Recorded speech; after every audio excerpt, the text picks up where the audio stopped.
Hi everyone. Today I am going to share with you an exciting growth hacking technique.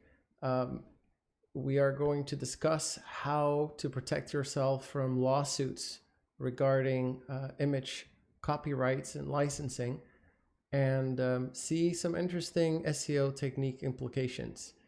In this video, we'll focus around a certain person on the internet, Marco, who is actively using this type of technique, and many of our audience have at some point received legal threats from this individual and the services that he is using. So how do you exactly protect you from that? And every content creator can learn how to properly attribute images and write captions that will protect you. Now, I want to start out with a disclaimer that I am not a lawyer and this is not official legal advice, but it is meant still to be educational and informative. So with that, let's get started. And we are going to switch over to a presentation that I prepared for you guys right now. All right, here we are. So this presentation again is called the Marco Growth Hack by Alexander the Ritter. So that's my name, Alexander. So who is Marco Verch? Marco Verch is a professional photographer and speaker. You can find him on Flickr, his profile, and you can see he has a number of pro accounts with Flickr, each of them having thousands of images. In this case, 35,000, 26,000, 22,000. Some of the images are overlapping between the accounts, but he's quite prominent. So the thing about Marco, if you look at his picture collections, is that he makes a lot of articles, a lot of images that are good for articles that are kind of current and in the news. And then he is also creating a lot of really beautiful aerial photography and travel photography. And so his images are often popping up when you're searching in Google and are looking for an image that you could include in your post. And then when you get to one of his images, you let's just look at a random picture. You may say, oh, I have the rights to use this image under Creative Commons 2.0. So you're like, hey, this is great. Thank you, Marco. I can use your image. And so a lot of you have been using images like that in your posts because you think, hey, I'm allowed to use it. And you know, in fact, you are allowed to use it. But there is a big a really big caveat with it, because if you don't do it correctly, then you may end up getting one of these letters: unauthorized use of photograph, case reference, attention. On behalf of Mr. Marco Verch, his licensing and copywriting agent is contacting you, reminding you of the client's copyright, and is basically engaging you in a conversation where they are going to try and ask you for money for using that image on your site in an inappropriate way. Now, from the creator's perspective, I want to put that out there. The photographer is under no obligation to give his work to you or for you to use on your site, whether it is for educational purposes, editorial purposes, or commercial purposes. You do not have a right to use anybody's picture on your site just like that. You have to ask permission. And every creator has the absolute right to define what the conditions are under which you have such permission to use it. And this is where it can get tricky, because if you don't follow the exact rules, then you can get such a letter from their registered agent. And you know, the other day I got in the mail a letter from and I'm not going to mention name, an anonymous friend, who was basically telling us that he used images from Marco on his blog, received copyright strike and an invoice from over 850 euros, which is about $1,000 for legal fees and violating his copyright. And according to his research, Verge and his lawyers have sent similar demands to website owners across Europe and the United States, and possibly other regions. If you have been a victim of this, or an offender, depending on which side of the argument you are on, and you have received such letters, leave a comment in a comment thread. It is my hope in this video to show you how you can avoid getting such a scary email in your inbox, because these attorneys are not going to just let this go. They are going to escalate it and are going to try and collect on that money. And again, this is not legal advice. This is about prevention. I'm here to try and help you prevent this from happening to you. So I think what we have to do next is really take a look at the licensing terms itself. And so we are going to take a look at what is called Creative Commons. And this is the particular license that Marco Verge is licensing his pictures to you, a website owner or content creator under. And let's take a look at the Creative Commons website.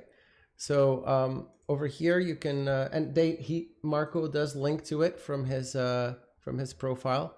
And so here you can see the license link. And when you click on this, it will take you to Creative Commons. So first of all, it says, basically you can copy his material. You can redistribute his material in any medium or format. You have the permission to do that.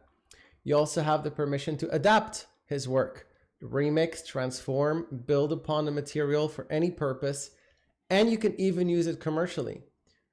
And so this is where most of the content creators who do get legal letters stopped reading, because you think, hey, it's free to use, even commercially, I'm in the clear.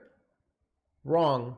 You need to do another step, because there are terms associated with this liberty. In other words, this liberty does not apply to you unless you comply with these other terms. And what are the terms? It is attribution. You must give appropriate credit, provide a link to the license, indicate if changes were made, and then you can basically do everything that this license allows you. So let's go and try to break that down in an example. And so imagine that you have this picture here of a yellow and black Harley on the road. And you say, okay, this image here in particular came from Harley Davidson. So Harley Davidson is the creator. And I got the image from Unsplash on that website. So you would think that I gave proper attribution here, right? I say the image belonged to or was created by Harley Davidson, and I got it from Unsplash. So what if this was one of Marco's pictures? Would I be in the clear? No, this would be a violation. Let's break down why, and let's see what a correct one will look like. Instead of the first example, I should have said yellow and black Harley on the road. Image, copyright, and licensed from Harley Davidson via Unsplash, resized from original. And let's break that down a bit. So first of all, if you look at Creative Commons, I'm going to go back.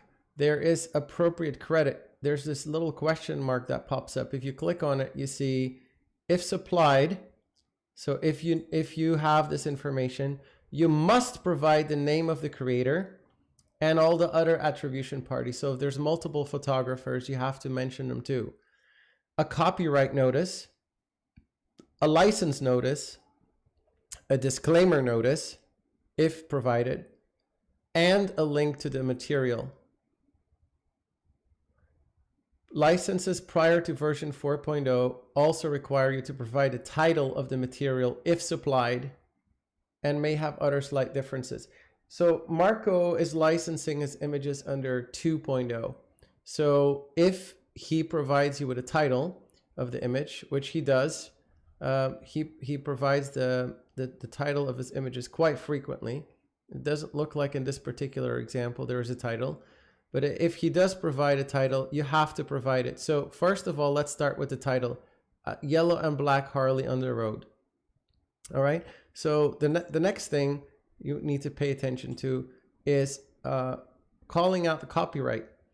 So again, Creative Commons says you must add a copyright notice if supplied. Now, this is important, the way it is worded. So if there is a copyright notice here, you have to mention it. And it is a good idea, however, to say copyright by the creators that are mentioned. So that is number 2. Number 3, licensed. Now here is where it often goes wrong. So not only you need to say that you have licensed it, but you also have to say also have to provide a hyperlink to the license itself. If you fail to provide a link to the license, you're basically not providing enough information to the readers of your article, so they know if they want to use that image in their work, under what terms they can use it. What then means is they end up using it in an unauthorized way. What then means is that the rights of the photographer are violated. So Creative Commons requires you to link to the license and not just mention it. Okay, then let's go on to the next part. From Harley Davidson, clearly the author needs to be linked to. Now, there's another caveat here. The author himself, in this case Marco, has basically said that he wants you to link to the original photo and the license. Now, you may get the photo from Flickr, but his terms are indicating that he wants you to link to the original photo, which would be on this website here. And that may require you to actually look up this image, find it here, and then link to the exact URL of the original image. And so when you would give Marco credit, I believe that means you should also create a hyperlink to the original image. And then the next part would be from where you got it, from where you found it. And that in this case is Unsplash for this picture, but you would put a link to the Flickr page where you found it and where you downloaded it from. Then finally, this is another tricky one. If you look at Creative Commons again, you may see that you have to indicate if changes were made. Now this is a very tricky one because if a lot of websites use automatic resizing tools or will compress the image in certain ways or resize it or cut it in different ways. If your site is doing such an operation on another person's picture, it is called a modification. It's a derivative. So it says the indication of changes is only required if you create a derivative. So since this is 2.0, this applies.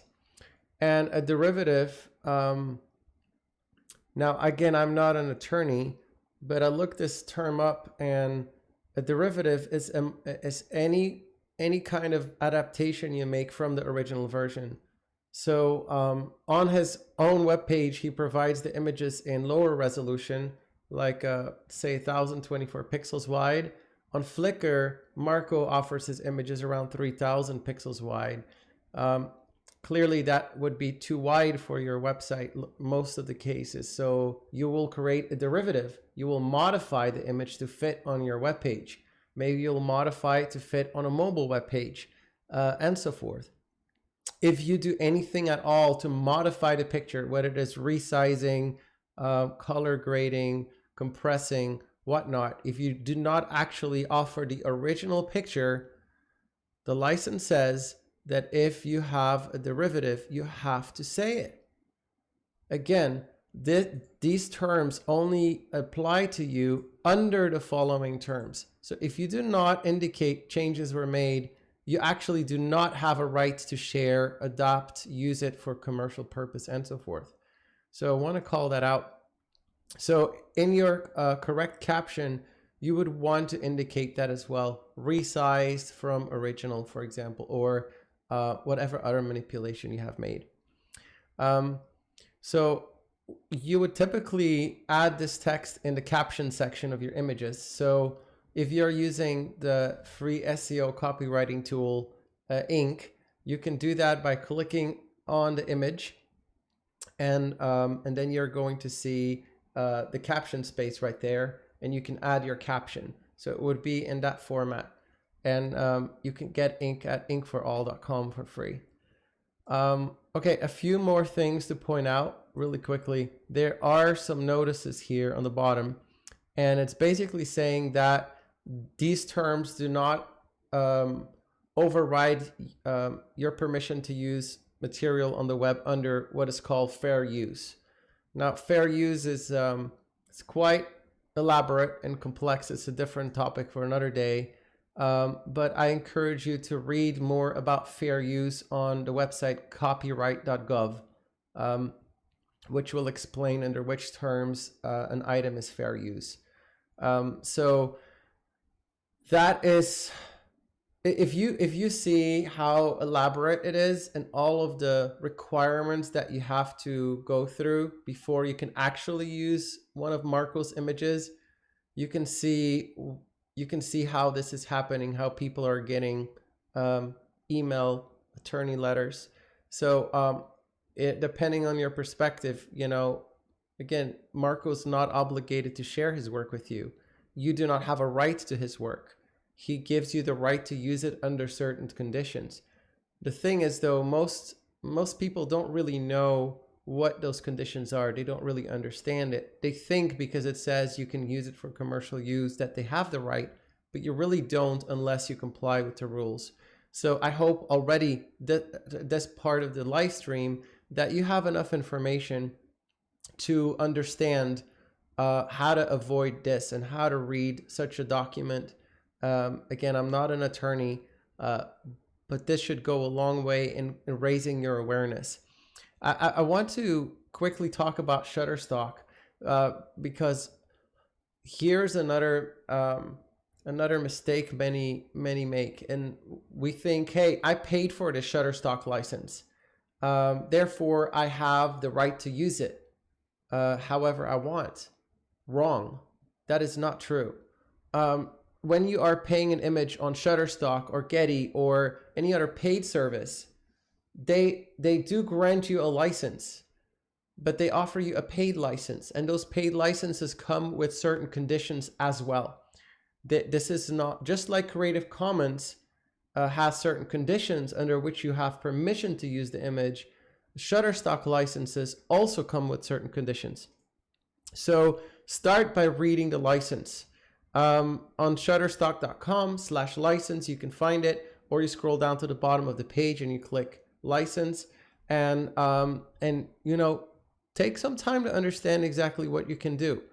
Now, one of the first questions you need to ask yourself is, when you're on Shutterstock, is this an editorial or standard license? There are two main types of licenses that they operate under.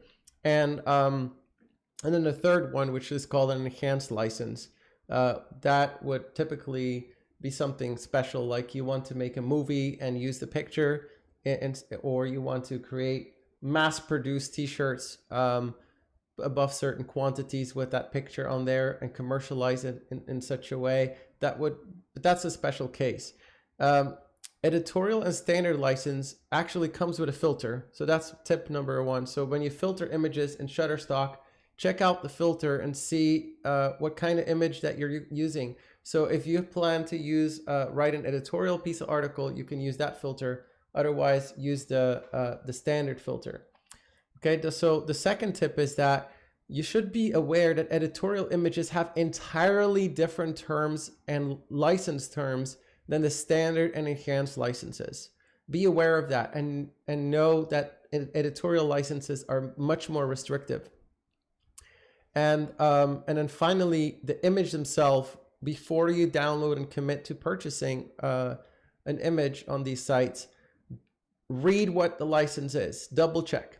So these are 3 tips that can save you some headache. I want to point out something here straight from the Shutterstock license is that paying for Shutterstock is not enough. So using an image against the terms and conditions of a license granted to you results in an offense. You can get a letter in your mailbox saying, hey, pay up $700, pay up $1,000 or more. An example here is given.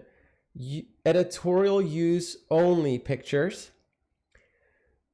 These licenses do not give you the right to use the image for any commercial purpose. What is a commercial purpose? If your article is promoting a product or a service and in any way could be construed as a commercial usage of the image, you do not have the right to use this image if it's marked as editorial use license. The other term, it says you don't have the permission to change the context of what is depicted. So be careful with the edits that you make to the image. It would be taking us way too long to go through the entire terms of service. And again, this is something you need to do because there are so many sites out there. There's so many licenses out there. I just want to raise awareness to this, that you are aware that every license has, that it matters, that you have to read the terms and that you have to adhere to it, or else you can get in trouble. So now that said, we've gone through this and like what a sample attribution would look like under Creative Commons. And if you follow my advice and you adhere to the license and you add a link to the license document and you add a link to Marco's homepage and you add a link to Flickr, etc., you know, this can quickly add up. These are a few links. So how do you protect your SEO when you're making these links? Well, here is some advice. The first advice is to use target blank as an attribute. So typically, when you create hyperlinks in your caption, you can define where you link to, right? But then there's also attributes, and so the target blank one, make sure that when people are on your site and they click on the link, the license opens in a new tab. Because what would happen if it loads in the same tab, you know, people are leaving your site. That's bad for SEO. And since you might be adding 1, 2, 3 links in your caption, you want to avoid that, right? So always use target blank. Now the next one is the nofollow attribute. And what nofollow does is it tells the search engines who are crawling your website, don't follow this link. It's not something you want to share your site's authority with. Just keep crawling my site. Don't follow this rabbit hole. So you want to use these 2 attributes, target blank and the nofollow attribute. All right. So now you guys have heard the most important things about how to read the license, how to prevent from getting such a letter. And I hope that so far that was very useful. But now I'm going to go a little bit deeper because I have done a little bit of investigative journalism for you guys. And I have delved deeper into the world of Marco and actually uncovered to a large extent on some of the tricks he is using because It is actually quite clever and a quite fascinating Alice in Wonderland trip to take with me. So let's go into it, and I call it the Marco. So this is the branding term. If you refer to this growth hack, call it the Marco by Alexander the Ritter. No, this is not an official license. If you mess up, I will not come and sue you. But it would be nice and appreciated to give me credit for this presentation if you refer to it. So how does he do it? How does he get away with it? And how to take it to the next level? Don't try to be Marco 2.0, but again, depending on what side of the argument you are on, Marco's not doing anything wrong. He's providing you with free images you can use under certain conditions. It's really up to you. So if I was Marco and I wanted to be unpopular like that, sending people such letters from lawyers, how would I take it to the next level? So let's dive deep into this for a second. So I'm going to go straight into the next slide, which is going to give you the exact method step by step. So the first step is to post your pictures under the Creative Commons license on Flickr. Flickr Pro only costs a few bucks a month and provides you with unlimited storage. So what that means is that you can literally have hundreds of thousands of images on there for a very small monthly fee. And that really makes it very affordable to do the Marco growth hack. The step number 2 is to sign up for Pixie. And what Pixie is we're going to go to that site. Pixie is a website that takes care of all the legal action for you. So what it does is it uses a powerful import with Flickr, where all your images are automatically synced. So you don't have to do anything. You just register with Pixie. It doesn't even cost you any money. You sync your Flickr images. It says here, import instantly from popular services. New images are synced automatically. So once you sign up for Pixie, you don't even have any work left to do. What's even more, Pixie doesn't even charge you for this service. Instead, they are going to do all the legal work for you and send all the letters for you and try to recover money for you. And if they get paid, you get paid. So what do you have to lose, right? So if you created a Flickr account and uploaded many images to there under the Creative Commons terms and registered for Pixie, you basically have executed the Marco growth hack. But there are a few ways that you can now go and take it to the next level, right? So we're going to go over these steps in a little bit more detail in the next few slides.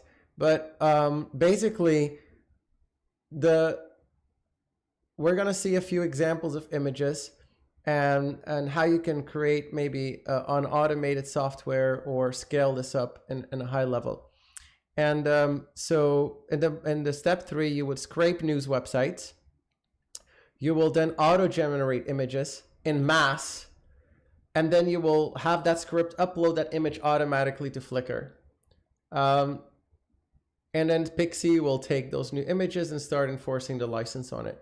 So the trick of the growth hack, it does not really end with you just having a Flickr account and protecting your images. The key in the growth hack is a step beyond that. It is the automatic generation of images and then basically mass producing them. We're going to go over a case study, a real example from Marco in a minute. And then basically step 4 is profit, because once you have these images there, it's just a matter of waiting for the money to come in. Don't quit your job yet, but it is very tempting. A bonus technique is to use the same technique with image SEO. And since you can ask people, according to the license, to include a backlink to the original photo, you can actually determine what that link should be for whatever you deem it to be necessary. So if you wanted a lot of people to use your images and create free backlinks to your site, then this is one technique where you can actually use the Marco for link building. And that is a very interesting approach that I know a lot of my friends at certain forums will really love. Now, let's go and look in the case study, because now it gets very fascinating. And what I want to show you guys is this particular picture here around Facebook security.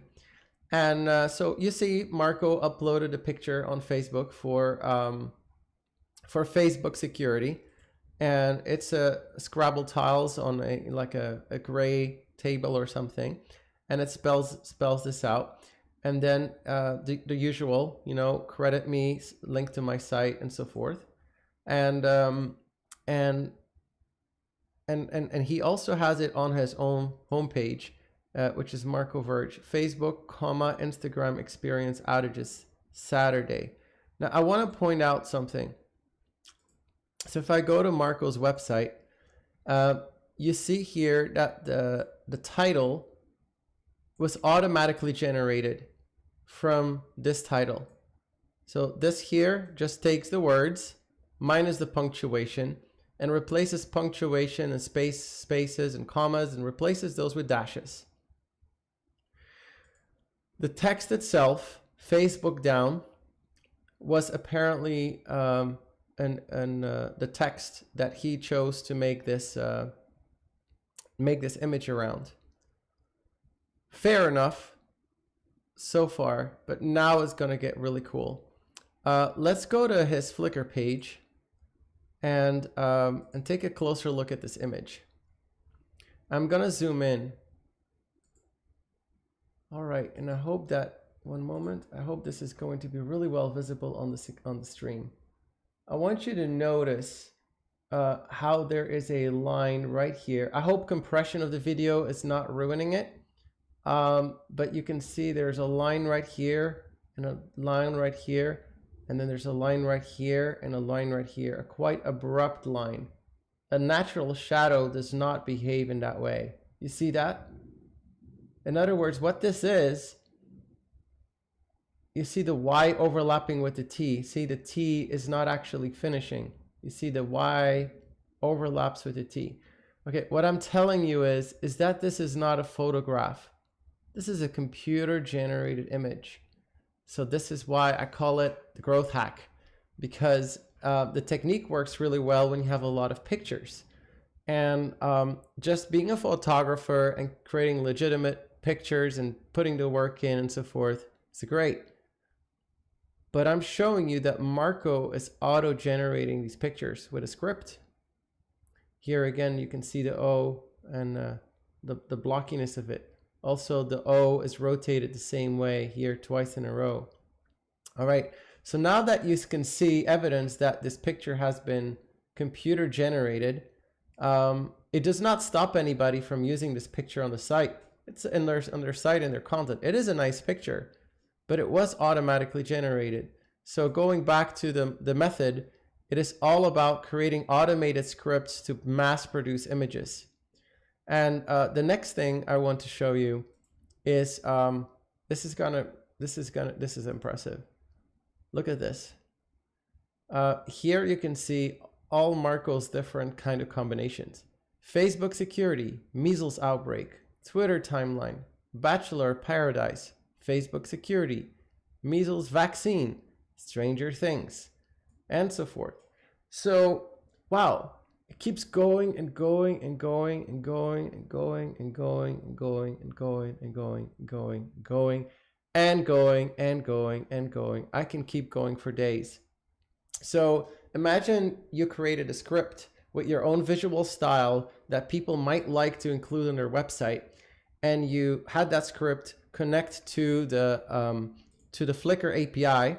So Flickr has an API, and you can just upload. So your script can take some text, create the image, upload it to Flickr, along with the license terms, and then Pixie is automatically going to enforce the license. That's all it would take to generate a library of images that is thousands large, and you can basically just wait for the money to come in. hence again the Marco method, or to use, or if you're less legally inclined to send people these unpopular letters, at least you can maybe use it for SEO purposes, because it creates backlinks for you.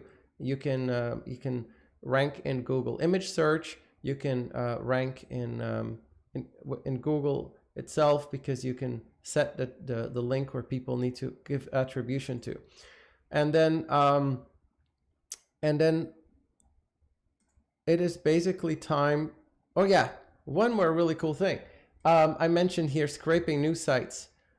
Yeah, this is a really cool find as well. So I have shown you his website, and you can see his website has the same text here, the same URL as the text over here. So this is auto-generated.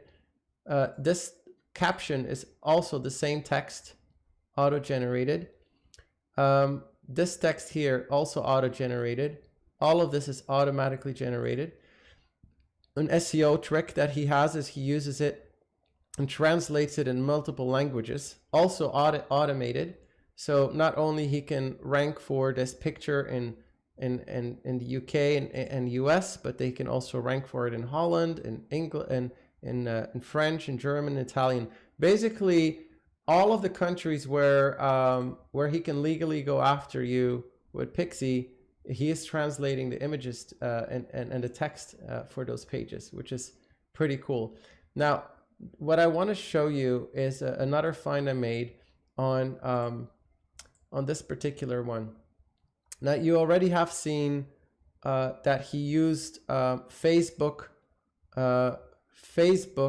down as the image on here, and the text for his image as the input to his script. Now, where did he get Facebook down or Facebook security from? Well, one example could be that he got it from here, for example, Facebook down. So, and so I got a disclaimer here that I do not know if Marco has gone to this extent. He could very well have this outsourced where somebody just types in short words all day long and it just auto generates and uploads to Flickr. That's one way. Another way to do it is to scrape something like CNN.com, because I found it interesting that his spelling was exactly the CNN headline. Facebook, capital, comma, Instagram, capital, small, and then Saturday. And then what you see is on his page, you see Facebook, capitalized, comma, Instagram, capitalized, small caps, large cap. There's a very small likelihood that he actually wrote that himself. So the irony is that Marco Verge or his team member might actually be taking CNN's headline here and not giving attribution himself, which is hilarious. Now I have shown you that you could create a script where you take headlines from news websites and use it for populating the Flickr text, and that you can take the tag here because CNN people are going through the effort of summarizing the most important words from the title. And you could actually use this here to create a Scrabble tile called Facebook down, which would give you exactly everything here on this page. Now, you may wonder, okay, how do I scrape something like CNN? Well, there are a few tricks. You would first look at the RSS feed of the site. It just so happens that CNN's RSS feeds are pretty bad. They're not updating regularly. But you can basically use something like Fetch RSS or similar service, or just write your own scraper, and you can create an RSS feed out of any web page, Instagram user, whatnot, and an RSS feed will then update regularly and provide you the summary data that you need to create an image, like feed it into your image generating script. Now, why go through this effort? Because it's actually quite clever, because if you think about it, what kind of articles do news writers write about? Things that are in the news. So the major outlets, what I just used CNN as an example, but you could use any news website that you like, that you feel is often there with breaking news and so forth. Imagine that you get into the action very early and you can generate an image for what thousands of people are going to write an article about today. And you created this Scrabble picture and it was ready on Flickr when people are looking for an image for their article. Well, Facebook is down today. Let me look. Oh, Facebook down. There is the image. Boom, you got it. So the Marco growth hack is actually augmented with automation, because if you can automate this discovery of news, getting the two most important words and creating an image automatically, posting it to Flickr, then you basically have a money maker on autopilot. And you could also call it, from the creator's perspective, you're doing a service to the news industry, because you are creating images for every kind of news event so that they don't have to spend their time in an image editor creating that for themselves. Of course, under the condition they use your license. Again, post your pictures on the Creative Commons license on Flickr, sign up for Pixie to enforce your copyright and license, create an automated script for mass producing images, then scrape news websites to get these headlines and know what to automatically generate images for. If they don't have RSS feeds or an easy way to scrape, you can use service like Scrape Anything that will turn any web page into an RSS feed that you can use to feed into your automated image generator. Then auto-generate the image. Then we've seen this. This is automatically generated. Then upload, automatically have your script as soon as the image is ready, automatically upload it to Flickr. To your own site is optional, but it is nice to also do some SEO and build some authority at the same time. And then just have Pixie automatically sync, and then you can profit. So with that said, I've now gone through the full method. I'm going to give a few more improvement ideas. So Marco, if you're listening, this is my gift back to you. I would actually go to on the page, I would also put a box and make it easier for people to actually comply with my license. It's fair that you're a creator and you're entitled to get paid for your work, but it's really hard for people. So, let's not be mean about it and help people out a little bit by creating a box that people can copy the caption, the correct attribution, correct caption, so that they comply with the license terms. Now, you may say, well, that removes the incentives for me to make money. And, depending on what your goal is, you may not want to follow this tip. If you really want to surprise people with legal action, and that's your goal of making as much money as possible, then, good for you. That's your call. But there's actually a growth hacking tip here too. If you were to instead use this to put the caption text, you remember how I said use nofollow and use target blank to open a new tab? You can actually put the attributes to make sure that it is a do follow link. And you can actually set the attribute that it does open in the same tab. And you can also modify and specify the anchor text, so you can actually send a lot of authority. So if you wanted to use the Marco growth hack in a way that is not about suing people, but just to make it an SEO growth hack that can actually boost your SEO with natural link building from all over the web, then you want to add a box like that. And that would be a much more sympathetic use of the Marco growth hack. Number two, Since you already are optimizing this blog page and auto-generating this blog page for a headline and an image that's relevant to the headline and so forth, why not add a little bit of extra content into the mix? So in the case that you would be scraping, for example, from Facebook, from CNN, you already have all this text here available that describes the image. This is where you got the image that you created the image from. So one thing you could do is use one of these text summarization APIs that would take the CNN article and summarize it in new and unique text. And you can provide a blurb of text on your page with underneath the image and everything else that's relevant. And if your script is automated, and you can be one of the first ones to provide a news article about the image. So you can actually twist this idea into an auto blogging. You can give it an auto blogging twist, where you can over time rank for a lot of news related type of key phrases.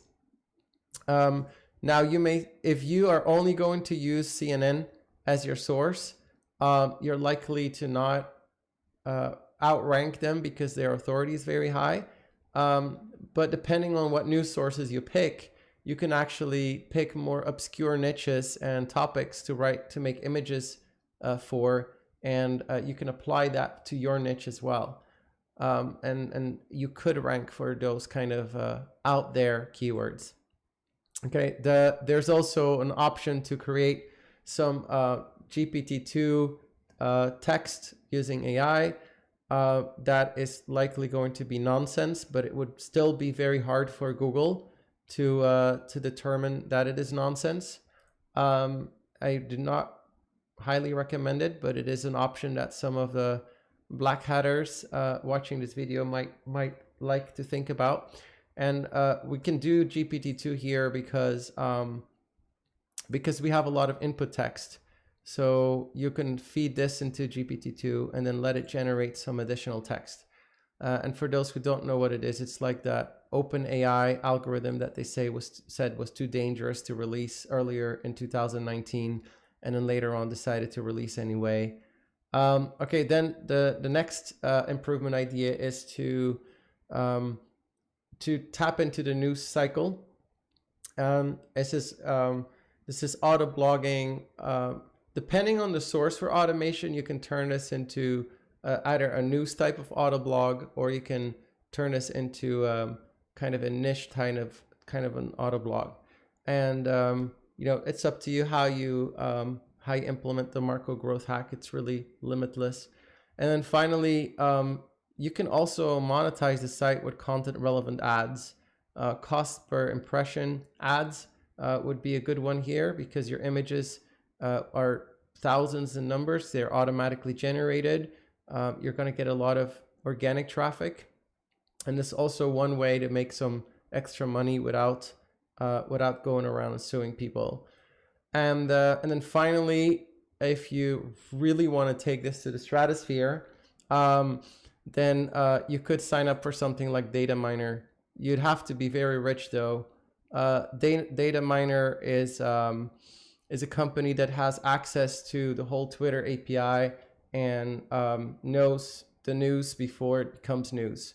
So if you want to be, instead of scraping news websites, you want to be the first one before the news sites even write about it.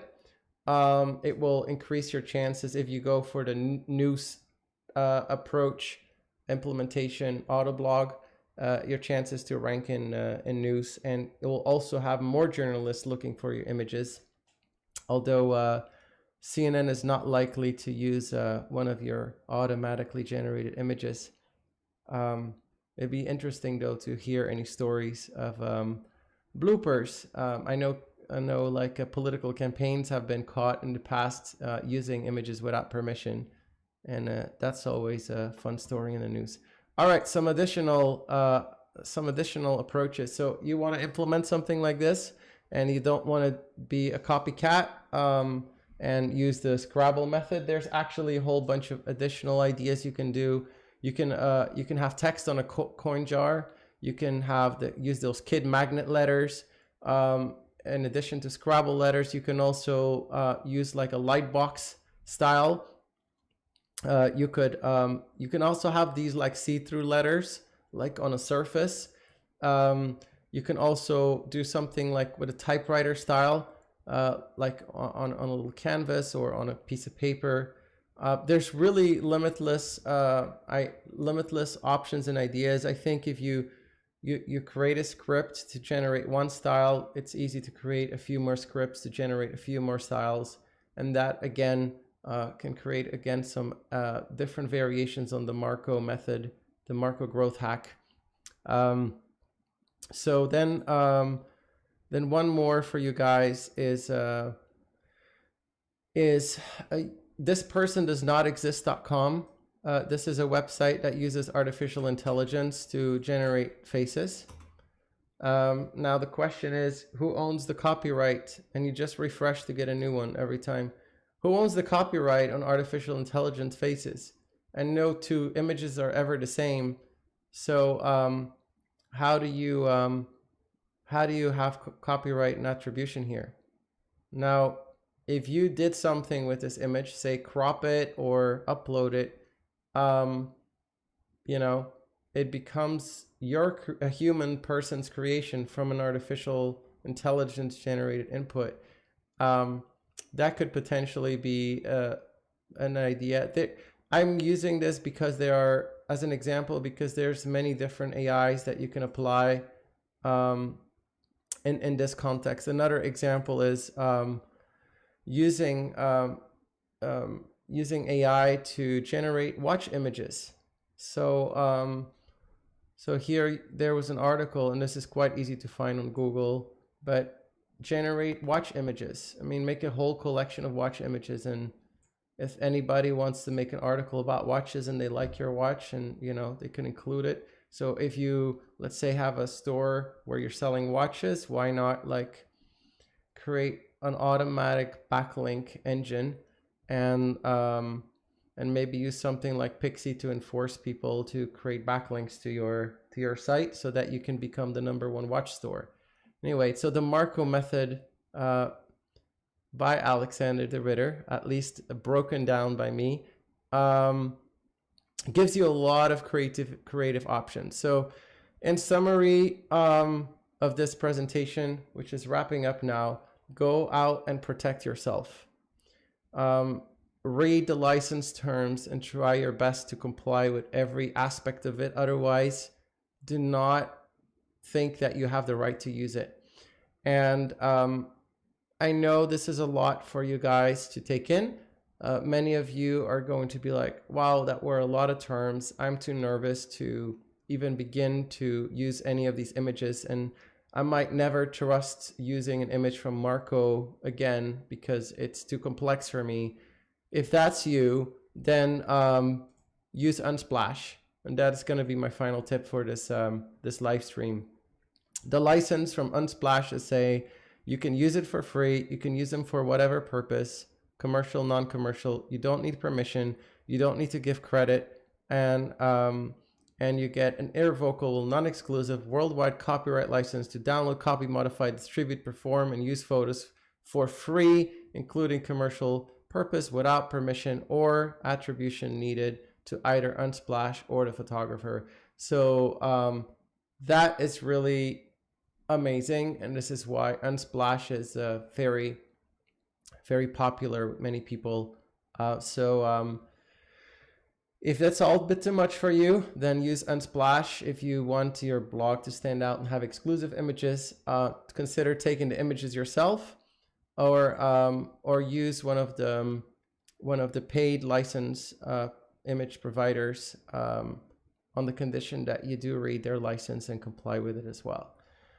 And with that, I am going to end the presentation live stream. I hope you enjoyed it. Please leave a comment and let me know what you think. If you find this method useful or you learned something, I'd love to hear all about it. Have a wonderful day, everyone. Thank you.